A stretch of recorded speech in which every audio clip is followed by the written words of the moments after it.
Hey girl, hey, welcome back to my channel. It's your girl Misha. Thank you guys for joining me yet again for another review. We are back with a brand new review for Ready to Love Season 4, Episode 4, Out of Your Comfort Zone. If you are new here, then welcome. I give lighthearted reviews with a little bit of laughter and a little bit of shade and a whole lot of detail. If you are back for a second or third time or another season of Ready to Love, then y'all welcome back. Please don't search the videos, y'all. Go ahead and like, comment, and subscribe to the channel if you get anything out of the content. Now, y'all, let's get into it if we gonna get into it, honey. It wasn't giving much, but we gonna give it the zhuzh that should be given, okay? So when the episode first opens up, we meet up with the men in the gentleman's lounge, and Tommy tells them that the ladies decided that Carrington wasn't ready to love, honey, as they should. So this week, the men are in power, and he wants them to take the women on a real date outside of their comfort zone. So Frank said, Tommy gave us one major request to get out of our comfort zone, and that's where I excel. Well, honey, if you excel there, then you are not out of your comfort zone. We need a date that causes you to use your imagination. Frank, what are you talking about? Child. So he tells them at the end of the week, one lady will be eliminated. Moving forward, Frank meets up with Aisha so they can go on their date, and they go to play pool. I'm not sure what comfort zone that is. I'm not sure exactly how that's out of his comfort zone. He looks pretty comfortable to me, but we're going to continue. So she tells us, y'all all know that Frank gives me butterflies. Does he, sis? We just met y'all. Honey, we aren't familiar yet. No, we absolutely did not know that he gave you butterflies. But God tell us, sis. She said, I just want to know if we connect on a deeper level. And honey, quiet as it's kept, I don't even remember a Frank. I don't remember none of these people. Let me just say this.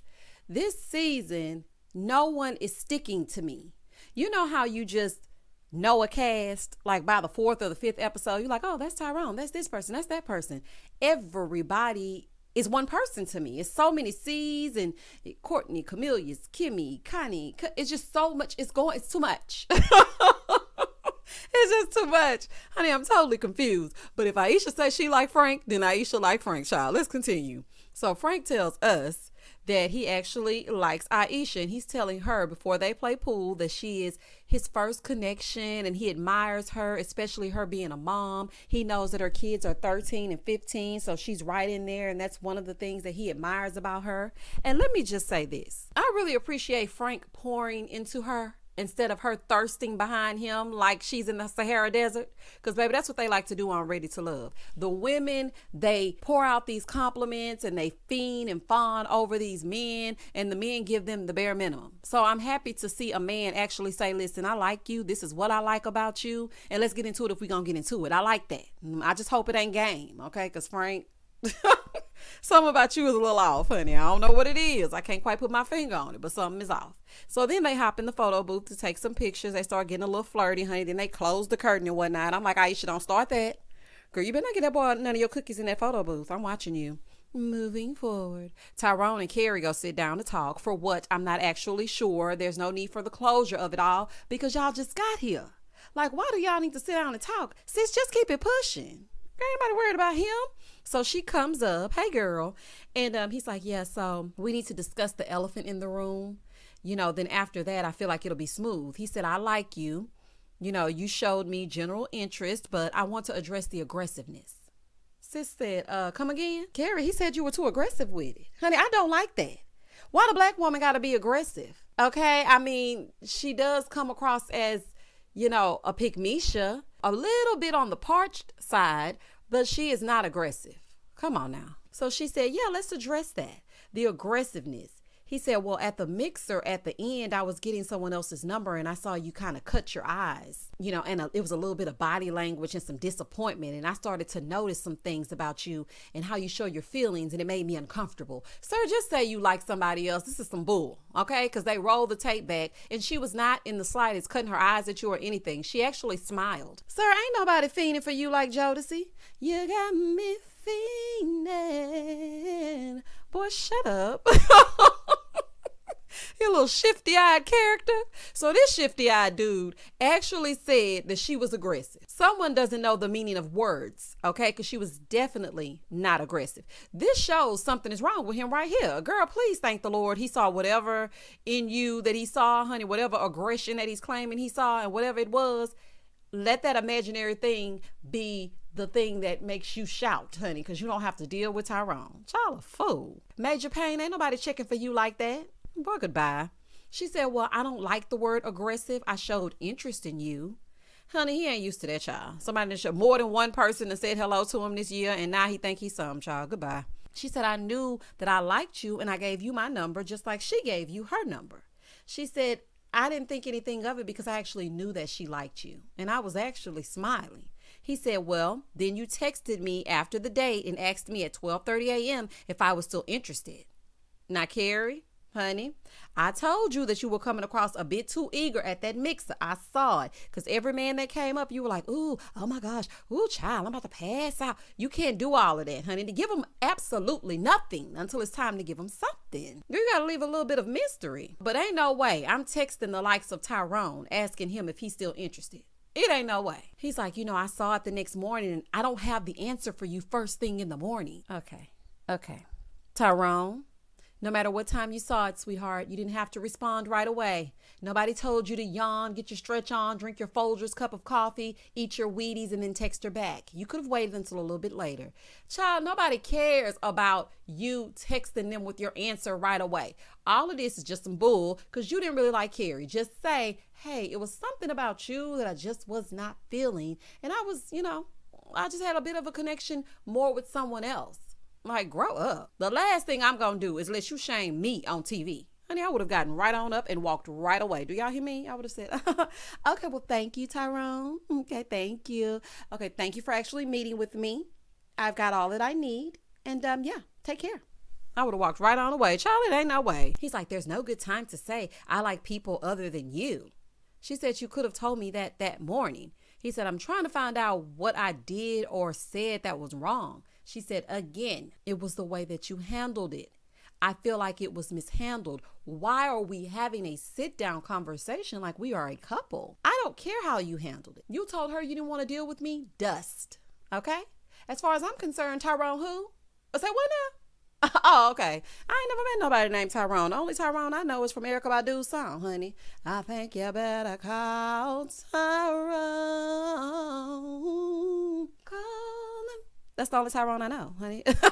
Girl, you got to know how to play the game, honey. If he told Shiloh that, there's no need to have a sit down with him. He said, but you're saying I could have told you that morning. She said, I feel like you're not listening to me. He's not. He's listening to respond. Girl, just chalk this up as a learning experience, honey. You don't even know him. No harm, no foul. Please let this end.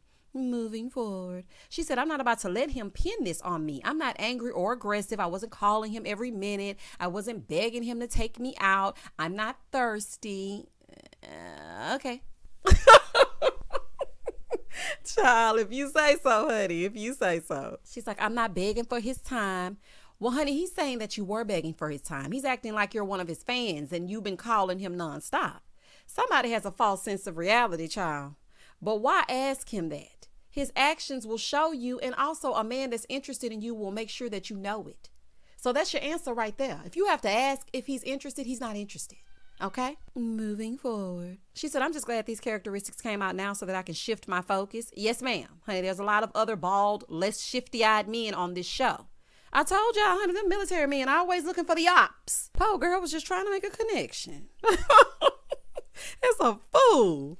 In the next scene, Corey, Cornelius, Courtney, and Camille. You see what I'm talking about right there? Listen to that. So they go get their roll bounce on a double date at the skating rink. I got a question for y'all. Do y'all say skating ring or skating rink? Like when I was younger, I used to be like, drop me off at the skating ring, mama. And I realized that it was skating rink. Anywho, that's just a side note. But leave it up to Corey to want to go skating, child. He said he's the one that put this double date together. / production. But Corey looked like the type that used to be waiting for the DJ to start saying, okay, time for couple skate. Can't y'all just see him running up to hold somebody's hand? Corey, I don't even know you. Please do not skate with me while they playing the skate. Please. Like, what I need from you is understanding. Please understand that I don't want to skate with you. He just seems like somebody that would have got on my nerves, honey. Oh, I could just tell Corey would have got on my nervous system. So Camille shows up and she's like, so where's the other person? So then Courtney shows up. And baby, I know Camille wanted to scream. Do y'all hear me? So then she hugged Cornelius. Here go, Camille. Okay, that's enough. Okay, that's enough. Camille is so territorial, honey, and it's coming across cringe. That's not your guy. Okay, just calm down, honey. Calm down. Oh, child. So they start skating. And she's asking Cornelia, she's like, you jealous that they skating? Girl, what kind of question is that? Worry about what's happening between the two of you. Like, worry about that. He's like, translation. Yes. Did you see her when she came in? Honey, you ask stupid questions, you might get a stupid answer. Don't ask stuff that you really don't want the answer to. I learned that a long time ago. Please do not ask this man if he is jealous that she is skating with someone else, because the answer would be absolutely. Moving forward. Meanwhile, Corey showing us how he stomped the yard on his skates. I'm like, boy, if you don't sit down, he doing all kinds of stroll moves on these skates. And this is the thing. Corey actually seems like he would be a fun time as a friend only, okay? I kick it with you when everybody else is busy for the free food, and you know dang on well that you will forever be in the friend zone. You will never be unfriended, ever.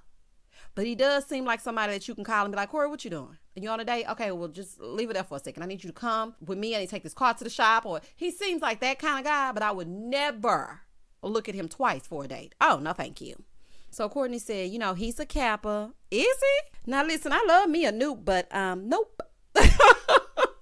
Not this time, honey. Absolutely not. Do y'all hear me? Oh, no, ma'am. So then they pan over to Camille and Cornelius. Child, just as boring. Now, you see Corey over there. He doing flips and whatnot on his skate, child. Giving Bow Wow and them a run for their money. Y'all remember Roll Bounce? But anywho, he doing all that on his skates. Then we go over here and we see them. They just as boring. He said, I kind of feel awkward and torn because I'm feeling both Courtney and Camille. And I like that Corey is kind of running the interference and having a good time doing it, honey. He grabbing her waist and everything. So they sit down to talk, and Camille started talking about their shirtless FaceTimes and whatnot. And she said, I know you said that you're waiting, but have you ever thought about, since you waited and that night comes along, that it's going to be terrible? Girl, that's what you wanted to ask. Like, I don't know who proposed to Camille twice or 3 times or however many times she said she was proposed to. I'm not sure exactly who it was, but she gives me a little weirdo so far. She definitely gives me a little weirdo. He said, no, that's not happening, not with me. I know that's right, baby. But let me just say this. Why are you talking to him about sex if you are waiting? Y'all don't need to have sex conversations. If you ain't got nothing to say, don't say nothing at all. What I'm noticing this season is that these singles have absolutely no conversational skills. Like, they don't know how to hold a conversation to save their life, honey. Carrington tried to tell me when he got eliminated, honey, but I didn't listen to him. I said, you know what, Carrington? You are just bitter because you're being eliminated. But this episode showed me that some of them do not know how to have a conversation. Like, this is crazy. He said, I see the chemistry now, so I know the sex gonna be fire. Again, why are y'all even asking that if you plan on waiting? Like, what are y'all talking about? So then she goes, well, how about the bank account? How's that looking? Girl, you do not need to be worried about his bank account. It's looking like his business. That's what it's looking like. He said, do you have student loans? Honey, he flipped that on her real quick. She said, of course I do. With 2 masters and a bachelor's. Oh, child, I know that. Let me tell y'all something. I had $35,000 in student loans with just my bachelor's alone. Don't even let me add the masters in there, child. Ooh, honey. Oh, no, ma'am. She was like, but people say you carry those to your grave. He said, nah, we ain't trying to carry that. I was like, yes, for the debt free of it all. Camille, just stop talking, honey. Before him, Corey, and Courtney, I'll be sharing and skating together, honey. Just leave it alone. And you're going to be over there sitting by yourself. Please just hush. He said, I don't do debt. My money goes into investment stocks, IRAs, 401ks, basically all the abbreviations, they get a cut. But Cornelius, honey, don't be too judgy now, because we are waiting for Biden to pull a Houdini and make these student loans disappear, honey. I'm just saying. We all kind of waiting on it. But Camille, you're actually letting him know that you're financially irresponsible. Because what you're saying to him is, I'm just going to keep on putting these student loans in deferment until the day I die. Nobody wants to go into a relationship or a marriage or anything solid with someone who is in over their head in debt. Okay, so you're just talking and you're not saying anything. Moving forward. So then this lady says in her confessional, this conversation definitely made me want him to pick me. I think I'm ready to love Cornelius. Though it took me some time to get to the place that you wanted me to be. I told y'all. I told y'all last review. I said, let's go ahead and sing the song. Child, I be knowing, honey. Go on back to the review I did last week. I told y'all. I said, we could just go on in with Camille and Cornelius because Camille ain't gonna let him talk to nobody else. I told y'all that. She was like, honey, she's decided that he's for her. Okay, and I told y'all that. It's stage 5 clinger realness. Child, and let me just tell y'all something that my grandma told me, honey, and I think that rings true. And I've only had this happen one time. The man always needs to be a little more interested in you than you are in him. Like, he needs to be giving you a little bit more zhuzh than you give him. That's just how it needs to work. So he looked over at Courtney and Corey, and she's like, why you looking over there? Tyrone, this is what you were describing about Carrie, okay? Carrie isn't the aggressive one. Let's take a look at Camille. Honey, you definitely would be running for the hills if you were dealing with Camille, child. So he said, in his confessional, her being this way is very flattering, but I want to make sure it doesn't get on the other side because I want to get to know the other ladies. Child, good luck, honey. It's already on the right side of wrong. Moving forward. Corey and Courtney, they're talking and whatnot, and she's like, I feel like he just does too much. I mean, I want my man to be swaggy. I don't want them doing too much to try to impress me. And I'm going to say this about Courtney. She seems very young-minded to me. Like, it's just something about her just seems very young. I don't know what it is. Because Corey do too much, period. Okay? Corny Corey. So they sit down to talk, and she's like, I just wanted to get to know you at the mixer, but I couldn't because, you were surrounded by the girls and whatnot. So then he gets all in her space. Okay? He was too close. He was so close. I thought they were going to kiss. Let me tell you something. As soon as Corey would have came towards me, I would have started yelling, stranger danger, stranger danger. I would have been yelling. The camera crew would have been running. Mics would have been making all kinds of sounds. Don't get in my personal space. Don't get in my bubble, sir. Please don't do that. Like, child, if you don't back up, bag. What? Give me 50 feet. I'm going to need you to back all the way up, okay? All the way up. Sir, please get off of me. He is always putting himself body to body with somebody else. Boy, get back. She's like, ooh, you're getting close. Getting close. He said, I'm trying to, get in a comfortable position so I don't roll away. I'm just trying to talk to you. Are you uncomfortable? She might not be, but I am. Side note, I hate that top that Courtney is wearing. It's very unflattering. Okay, let's continue. That's just a side note. She's like, no, you got me blushing. Okay, honey, she's a little horn dog. Child, she just want to get laid. I'm not sure exactly what's going on, what a casting comes in this season or what is, but she just wants to have sex. Because if you allow Corey to get in your personal space and you allow him to stay ever so close, then it's giving very much I'm just here for the sex. Baby, these women are definitely hiding the pants this season. Do y'all hear me? Because ain't no way I would want to be body to body with Corey, honey. No way. So then she said, so what are you looking for in a wife? He said, someone that truly understands how to treat a man. Okay, Diddy. Someone to truly understand how to treat a man. This is what I need. Corny. Shout out to Diddy. So then he gonna say, we ride together, we die together, lovers for life. Okay, Mike Lowry. Corey is a walking movie line. Last time you hit us with a two can play that game. This week, it's Bad Boys. Like, this is ridiculous. She's like, oh, I like that. Didn't I tell y'all? Young in the mind. Ain't no way I'm going to look at Corey and listen to him. Now, I don't know if she was too young to watch Bad Boys. I'm not sure what happened, honey. But it ain't no way that you're going to sit in my face and recite a line from Bad Boys. And I'm going to say, oh, I like that. I would have been like, boy, I'm not about to play with you. I'm not about to play with you. What are you looking for in a wife? Not what did you hear on TV? Like, this is a fool. So then he told her that he was so happy that she was meeting with him. And as soon as he heard that, he got her something special. So he surprised her with some flowers. So she was like, I saw another side of Corey and I want to get to know him. Girl, Corey probably got a flower membership. Child, nothing about him seems genuine. Probably giving flowers to every girl he meet. Moving forward. Walter and my meme, they meet up for a date, and he said she sparked his attention. She's like, well, can you hold these for me? And she hands him her keys. Girl, if you don't put those keys in your pants pocket, what are those? Are they faux pockets? Child, never give another person your keys. Child might pull a David from last season and try to get in front of the enemy. Oh, no, man. No, you do not get my keys. Like, what? I just, child, I don't know. I guess that's how my mind works, child. But I would not have given my keys to him, honey. So they sit down in the botanical gardens of it all, and they talk, and he said that he wants to get married and have kids. And then he tells her a little bit about his dad leaving him when he was 2. He said that his dad lives in the Philippines, and he says happy birthday to him over Facebook. So she was like, well, how about reconnecting with him? He said, I tried. I wrote him a 6-page letter, and he basically brushed it off. So as far as he's concerned, I'm good. So she was like, I really appreciated him being vulnerable. So I want to be vulnerable with him too. Child, Walter gonna share a story if he don't do nothing else. So she tells him she's not close with her dad either, but she's done the work to make sure that the little girl in her doesn't show up and that she actually shows up as the woman she wants to be, right? So in his confessional, he's like, I feel the date went well. This is the date? Okay. I don't know. Maybe I just expect a little bit more, honey, because this isn't a date to me. It's a bench sit down in the gardens, honey. I don't know. And talk. I know this wasn't out of your comfort zone, was it? Are you afraid of flowers? What made this uncomfortable? I don't think the men got the assignment. The assignment was to do something that made you uncomfortable, or maybe dating someone that you wouldn't normally choose. Did I get that wrong? Like out of your comfort zone. So is he uncomfortable with the flowers of it all? Honey, I'm not sure, child. So then he says, she also moved up on my interest list.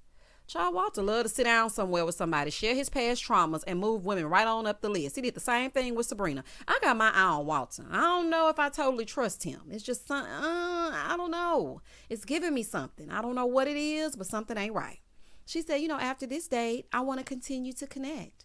Okay, girl. Moving forward. Dante, Shiloh, Phil, and Carrie, they go on a double date at the gym. No, thank you. I choose not to perspire on a first date. Don't take me to no gym as no date. No, thank you.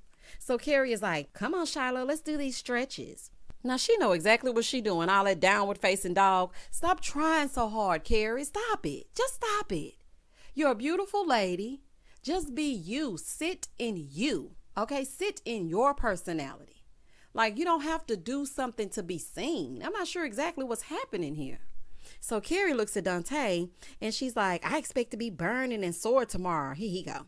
Be careful what you wish for. Well, child, if you burning in the morning, you gonna need antibiotics. It ain't nothing that the date gonna be able to do for you, honey. That is not good. Burning is not good. It's just not.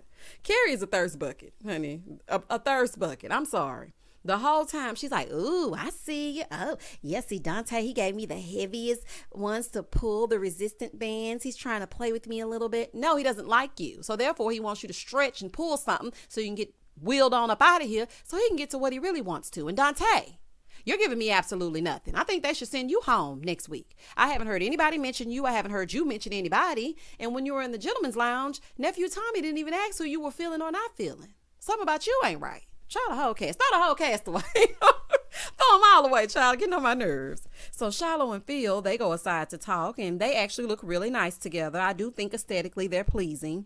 And he asked about what would give her butterflies. She's like, something small, just something like you telling me I'm beautiful. He's like, you're beautiful. Sir, please. It's giving very much game. Okay, don't just say it. It has to be something behind it. But maybe that's just me. I don't like when I just tell you something and then you just do it right then and there, honey. It don't give me what needs to be gave. So Dante and Carrie, they talk a little bit, and he asked if she's made any connections. She said, yeah, I made a few connections. I'm trying to connect with you. He said, I'm right here. Okay.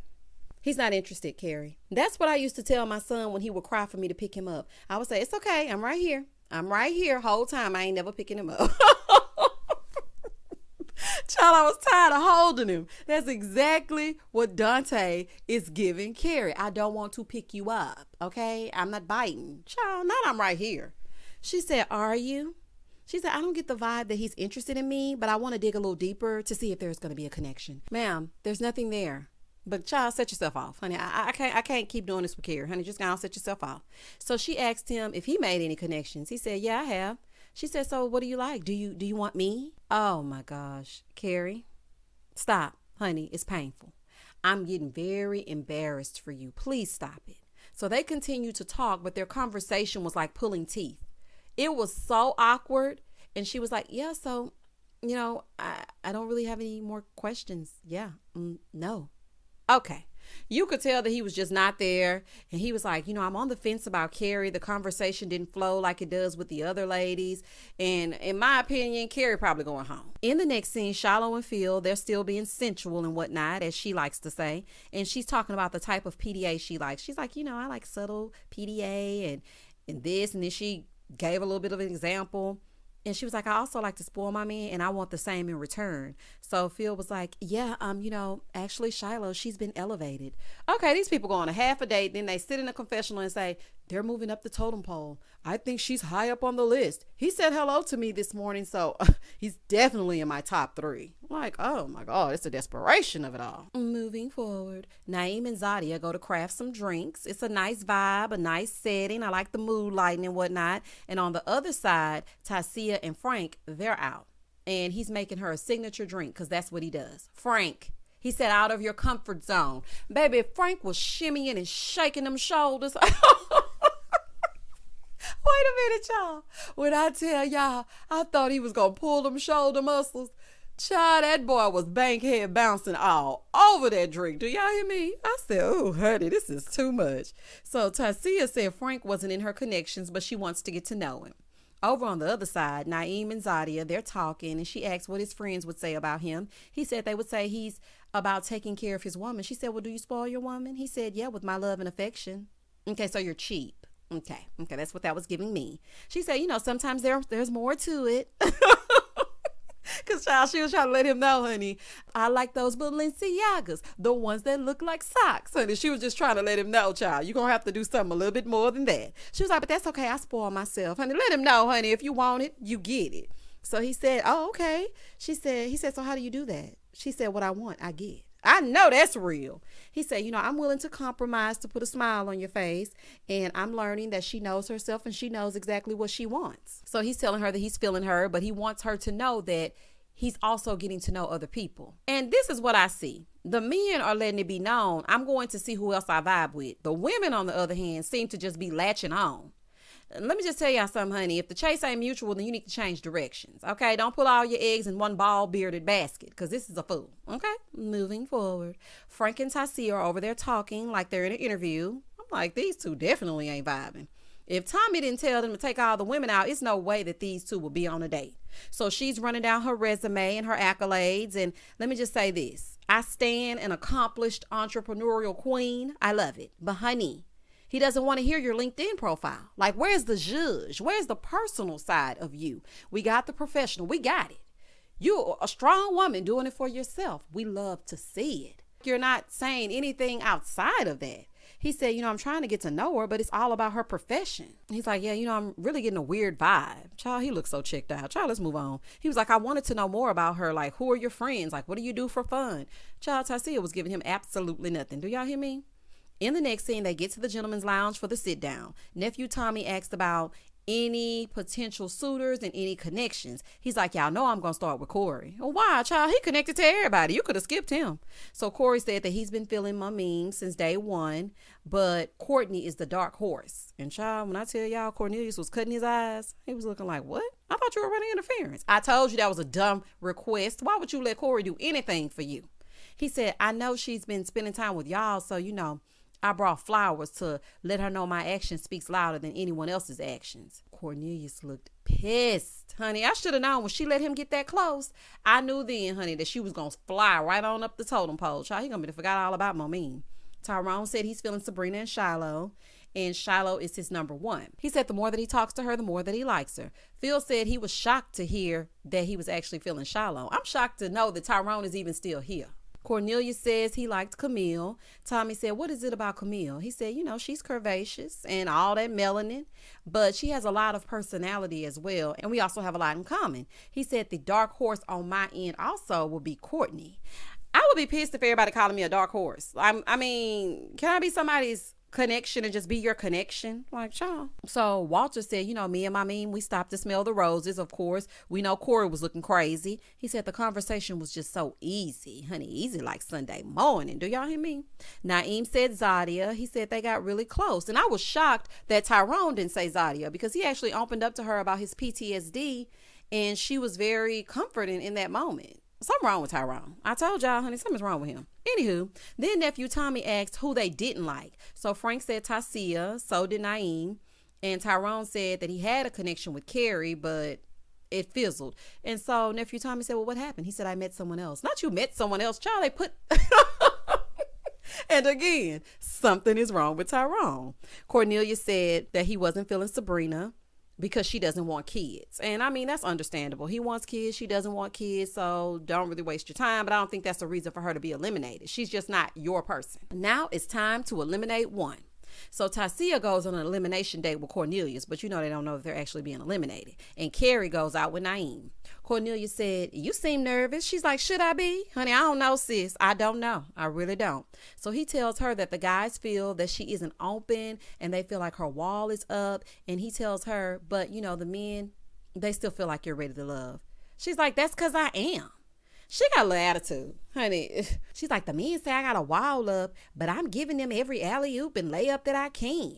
I'm just thinking to myself, there y'all go again. Girl, you need to obviously change some things. And that attitude would be the first thing that you would need to change. Like, you can't blame them every time you in the bottom two. And this is my thing, honey. You get in the bottom one more time, honey, just go ahead and send you home. 3 strikes, you're out.